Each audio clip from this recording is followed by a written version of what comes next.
Hey everybody, welcome back. Tack för sist, välkommen tillbaka. So this is the video I was promising in my last video. This goes back a few weeks when I did the video talking about raising non-LDS kids in an LDS community. And even though I love living here, there's definite struggles which a lot of you related to. I got tons of comments about dealing with the same things. So today I'm going to interview my oldest son, Braiden.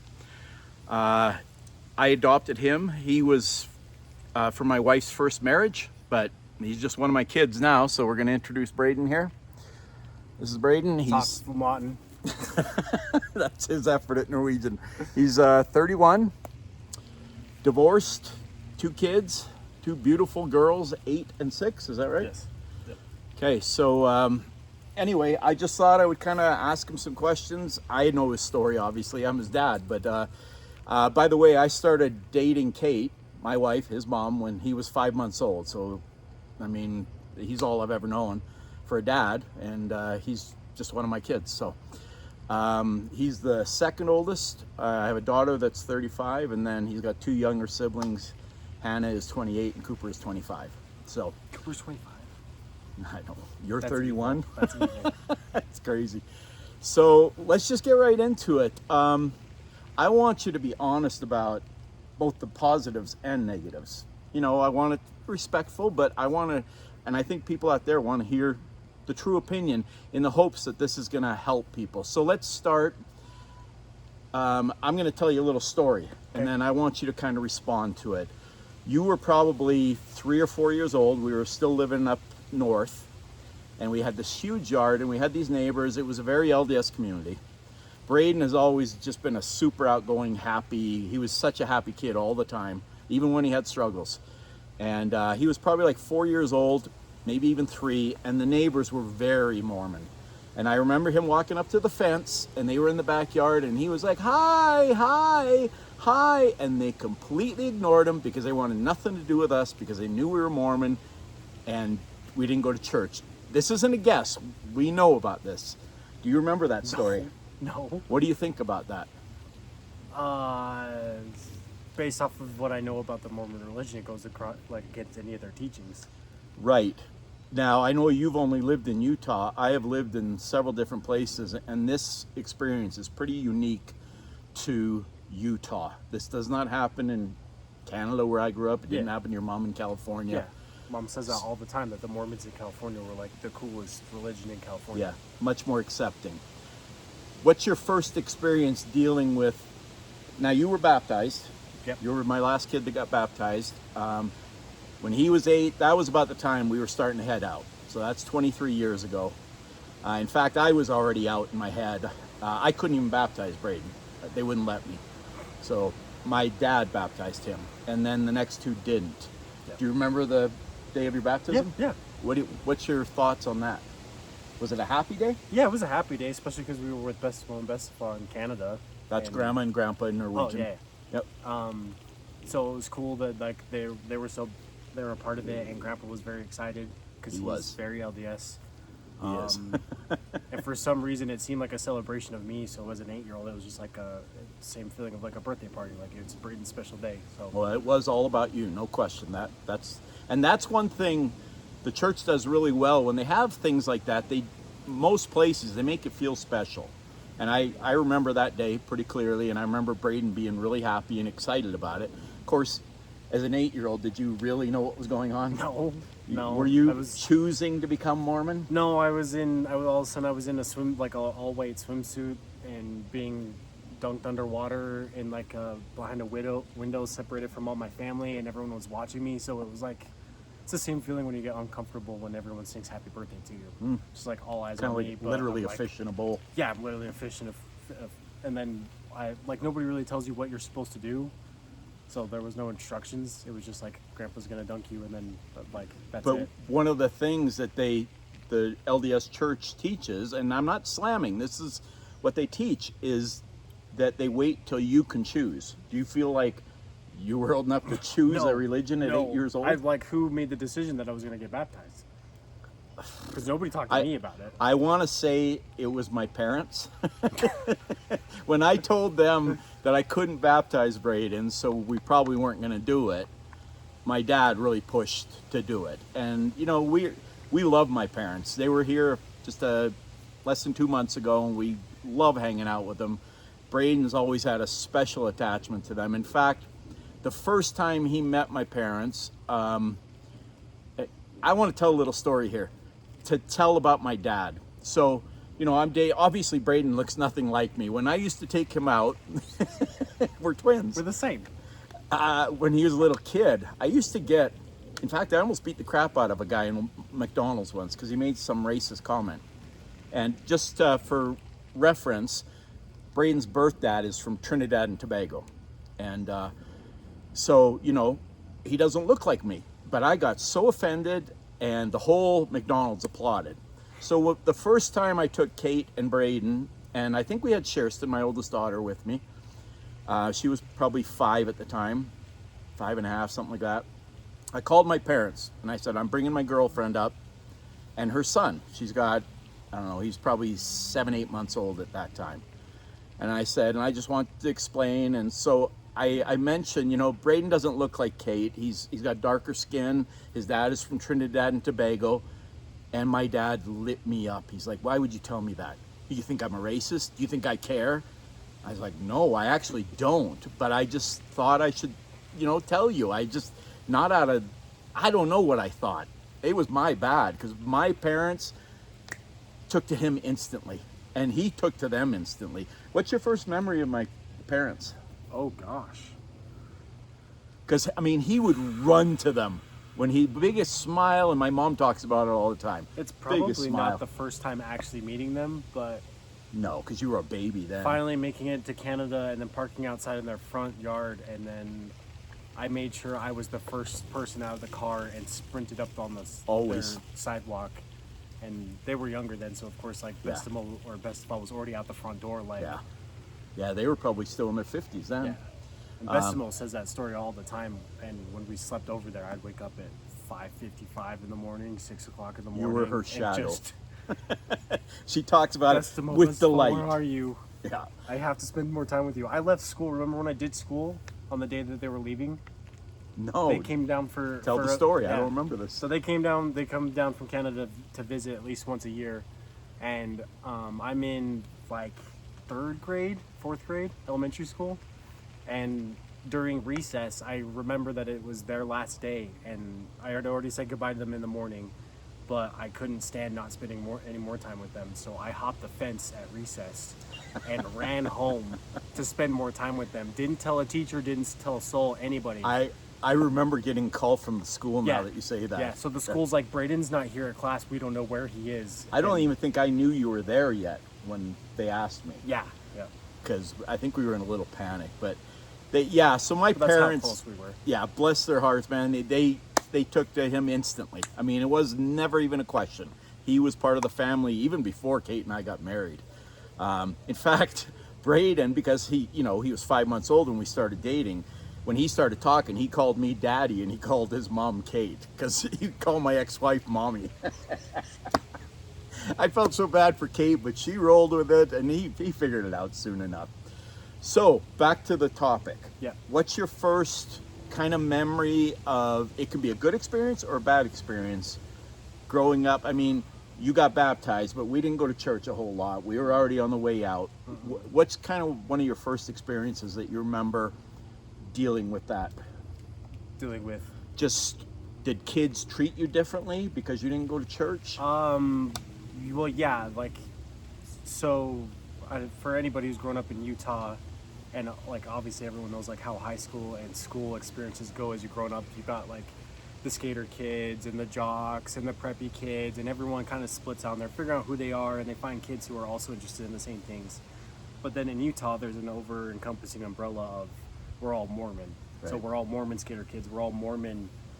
And that's jocks. just assumed. It's just assumed. But then as you're running around and figuring yourself out and growing up in elementary school and high school, you also realize there's like the 10 or 15 of us who aren't. We're from out of state where we were raised and our parents decide to leave.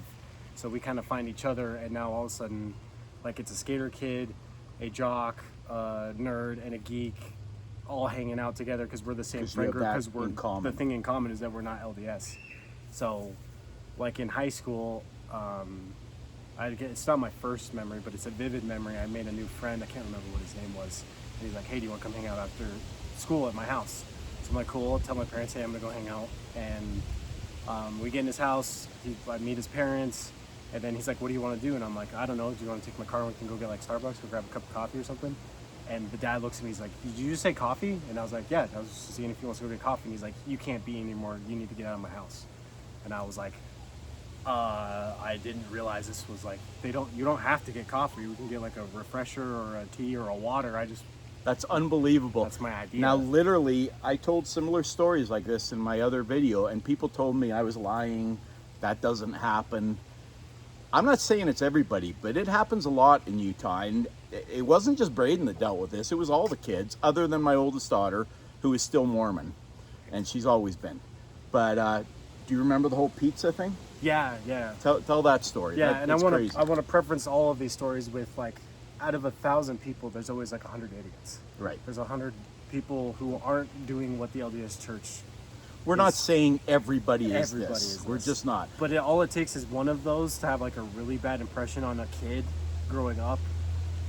Because as a kid, you're not able to discern the gray, like make that discernment that not everyone in the church is like this. When you're a kid growing up, you have Right. one bad experience with it, you're like, okay, all people from whatever this is are terrible.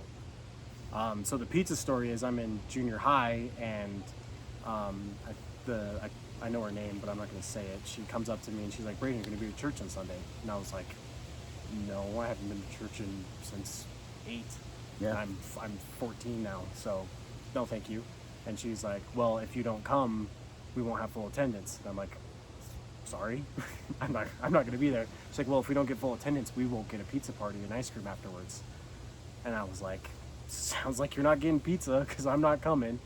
And then I went home and told my mom and my dad about this, and they were super appalled because what is this Super peer pressure. super peer pressure, almost sales tactic of like, When it's not the kids, it's the teacher telling them this. It's the adult that's telling them to do this. So and I mean that is like the root of the problem itself is when you're like, I'm raising daughters and I have to teach them the correct things to do and the correct behaviors, but you also have to just warn them of the bad behaviors, the things not to do. Right. So, but yeah, at 13 or 14, I don't think she came up with that idea on her No, own. Like, absolutely somebody had to tell not. her, like, But we need to recruit people at school to get into church or something. I don't know. right, but then when you don't go, all those kids that want a pizza party are mad at you. And I won't say the other girl's name, but we had a neighbor, the same age as Braiden. She experienced the same thing. Yep. Lived right Yeah. across the street from us, and the same thing happened. I was really upset. I was going to go raise hell because this came from higher up than the kids. Kate finally went to the bishop and talked to him about this. He's like, that wouldn't happen. And she's like, it did happen, not just to my son, but to our neighbor's daughter as well. They're the same age. It happened to both of them. Now they feel, you felt kind of outcast from that group, right? Like you, like you couldn't be part of it. Just like you said, I'm always outgoing and I want to make friends with everybody. So now I'm disappointing 15 strangers I Right. don't really associate with, and now they definitely don't want to be friends with me. Right. Because when you're in junior high, pizza and ice cream's everything. That's Oh life. yeah, that's your life. Yeah. So Kate did go talk to the bishop, and he finally kind of acquiesced that, okay, I'm going to talk to some people. Now I talked to our home teacher about this. Nice guy, but he did what a couple of you did when I did this video a few weeks ago, and most of you were like, awesome video, let's get this out there, because I want to fix the problem. I want to live here. We love living in Utah. We love it here. There's so many positives to living in a Mormon community, but this part hurts kids, and it hurts them badly. I saw more than one of my kids crying over things like this. I told my home teacher this, and he says, oh, that would never happen. And I'm like, I'm telling you it happened. We experienced it. Not only us, the neighbor's kid too. Oh no, that wouldn't happen. He just denied it. I was so offended. And a couple of you, just a couple, most of you are always positive. A couple of you called me liar. And if you want, you can go back and watch that video and read all of the comments about all of the parents that experienced the same thing I'm talking about. Now, you did, when Braiden moved out, the first time at 18, right? You tried to kind of be Mormon. Yeah. Well, Talk a little bit about that. yeah. So I'm 18. I'm by myself. I moved into college housing, not for BYU, which is the LDS college, but for UVU, just the college down here in the valley.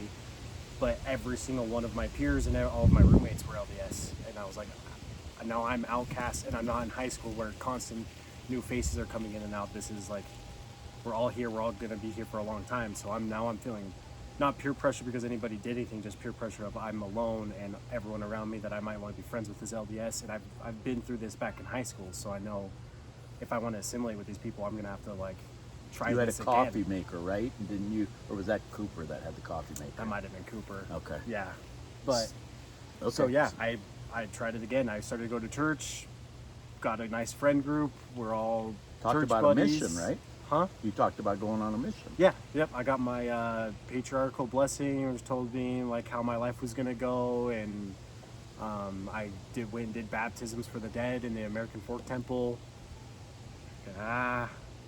Yeah, we won't. I don't go into Yeah. details about that. I talk about going to the temple. I talk about. You can That's talk about your their- feelings. Just their don't business. describe what happens in there. But you can talk about the feeling you felt there. A little creepy. Super creepy. Okay, fair enough. I want you to be honest there. So Without giving anything away, doing things in the name of someone who's dead and not from this country is really weird. basically, without their permission. Strange.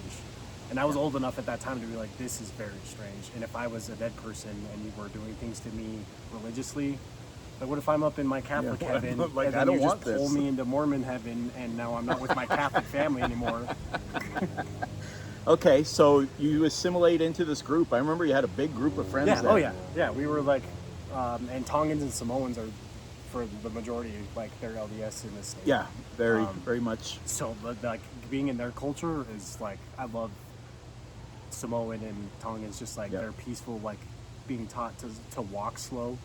Like I've never walked Chill so life. slow in my entire life.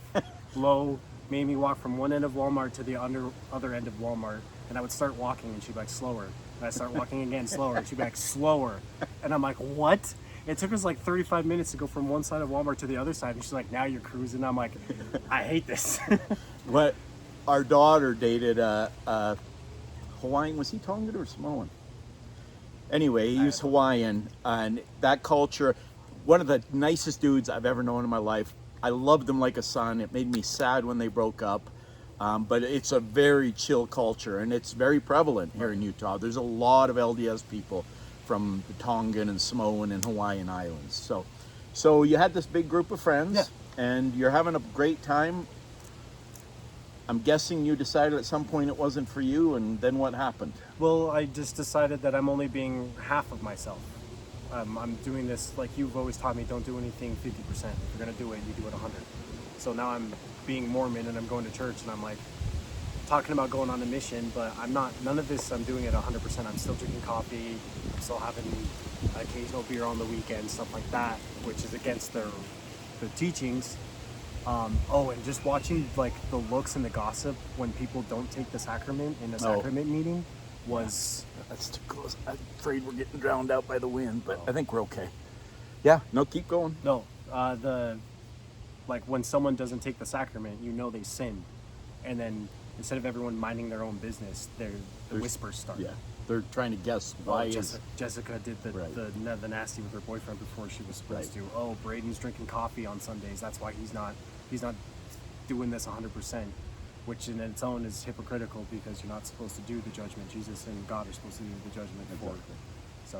So this friend group basically started falling apart when you decided you weren't sure this was for you, correct? Oh yeah, I had 3 of them immediately approached me and said, Braiden, you didn't show up to church on Sunday, what's happening? And I was like, I just, honestly, this is where I'm at. I don't feel like I'm actually a part of this.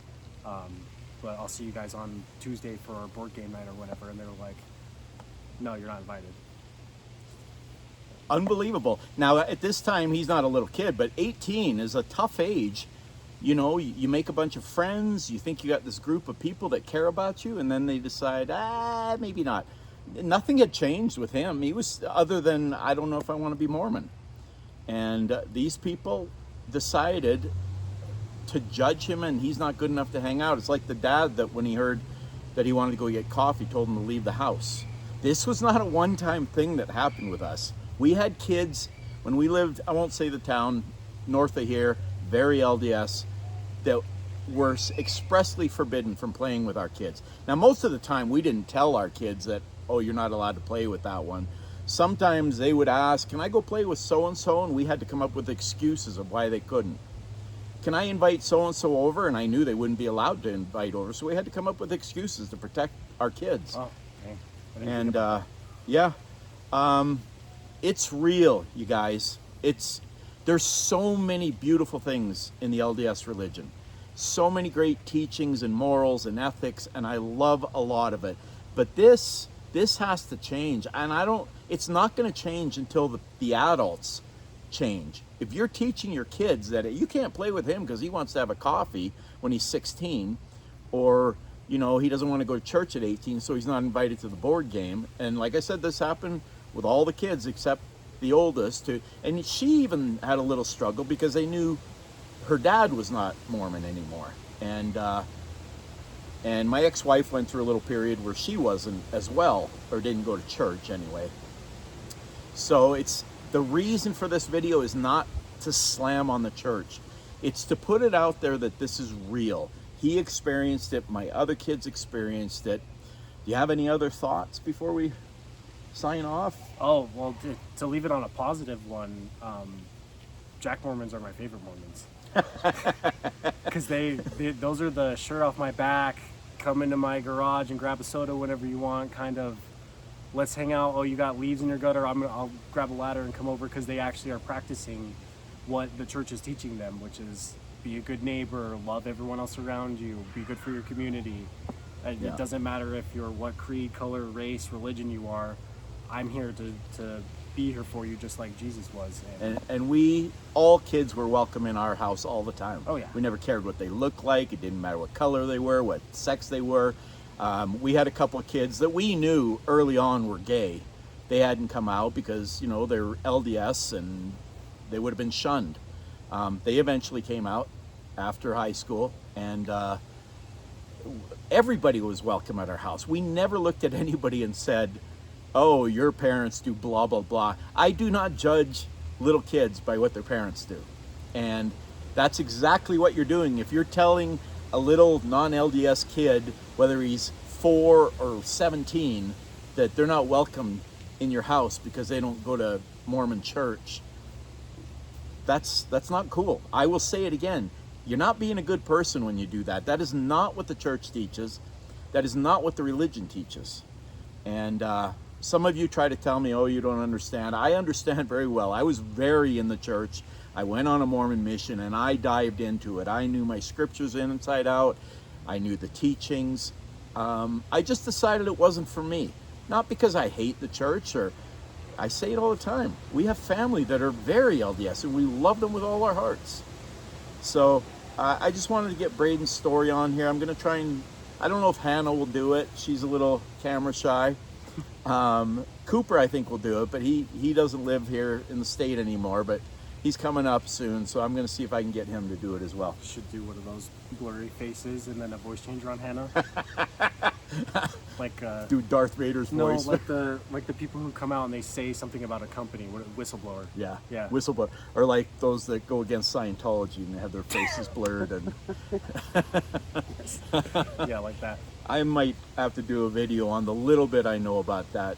Nah, I probably shouldn't. I don't like getting into things I don't know anything about. But what about the flat earther that proved it was a curved earth? Flat earthers. I think some flat earthers are just complete whack jobs, and I think some they know it's a goof. But there are people that I think legitimately believe stuff like that, and I like conspiracy theories. I don't believe most of them, but some conspiracies are true. So anyway, thanks for the interview. Is there anything else you want to leave with? No. So I just thought it'd be cool to get somebody who actually lived it, and he's got way more stories. We could do this for an hour, but we're already at 25 minutes, so I think we're gonna call it here. thanks for doing the interview. How do you say goodbye in Norwegian? Ha det. Ha det? And if you want to say have it good, you say ha det bra. Ha det bra. Have a bra?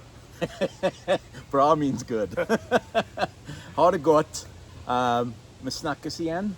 Vi snakkes igen. That means we'll talk again. Okay. Tack för denna gång.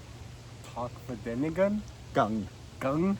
That means thanks for this time. At least Norwegian is a beautiful language. Say that much. And my wife says all the time, why is your language so ugly? I'm like, oh, right to the heart.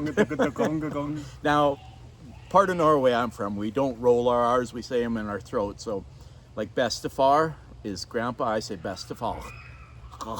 But I don't do it quite that strong. But I'm from Stavanger, and so we kind of say our R's in our throat. So it's not the prettiest thing, but hey, it's my language. So thanks for watching, y'all. I really do appreciate it. I really am doing this to try to hopefully put it out there. If you have ever been in this kind of experience or dealt with it, please share this video. I would like it out there, and I'm not afraid of blowback. You can tell me whatever you think. If you tell me I'm wrong and we're lying, well, I don't know what to tell you. You can go back on the other video I did about this and see all the parents that talked about seeing their kids crying because kids wouldn't play with them and they were shunned at school. Or the group of 15 of us who would share stories back and forth of, oh, this happened to me. Yeah, this happened to me too. Like, exactly. We would all sit down and be like, this kind of sucks. Yeah, well, like you were saying, kids that would have never probably been friends kind of came together out of a necessity. It was the only option. Because the Mormon kids wouldn't play with you. Yep. So now when they get older, a lot of those kids decided, screw my parents, I like this guy or that girl, and I'm going to hang out with them. Dating, by the way, we didn't even get into that. I mean, it's almost impossible for you to date a Mormon girl, right? Yeah. In fact, you did for a little while. Yeah. A very LDS family. Yeah. But then you look... But he was trying to push you to come to church all the time. He was trying to push me to come to church, and then I'm forward thinking, like, if this continues and becomes serious, we have to cross that bridge. Either you're coming out of the religion, or I'm coming into the religion, and either way, we're faking it just to be together. Yep. So Cooper dealt with the same thing. Longtime girlfriend. He knew she was LDS, and if he was going to go down that road, maybe marry her, he was either going to have to talk her out of being Mormon or pretend to be Mormon for her. And so... And that never works out. No. I've known families that have tried that. It's very tough. I also think that's why the divorce rate is so high in Utah. That's very possible. Anyway, we went another 3 minutes, but that's another one we could do, dating in Utah, if you're not Mormon. But we'll leave it there. Hey, thank you very much for watching. Thanks for subscribing and following. And so like and subscribe right here. Yeah. Like and subscribe, please. Wait, I'm going to have my wife. So there's a guy, here I go again. There's a guy I watch on YouTube, Bjorn Bula Ironsign Thorson, is that his name? He's like a mid-50-year-old guy in Norway and very into Viking stuff. He's got a really cool little Viking guy that walks across the screen and smashes the subscribe button. So I'm having my wife, or maybe Braiden's good at this stuff too, work up something that I can put on the screen so you can just smash that like and subscribe button. Have a great day, y'all. Thank you so much for watching. Peace. Peace. Love.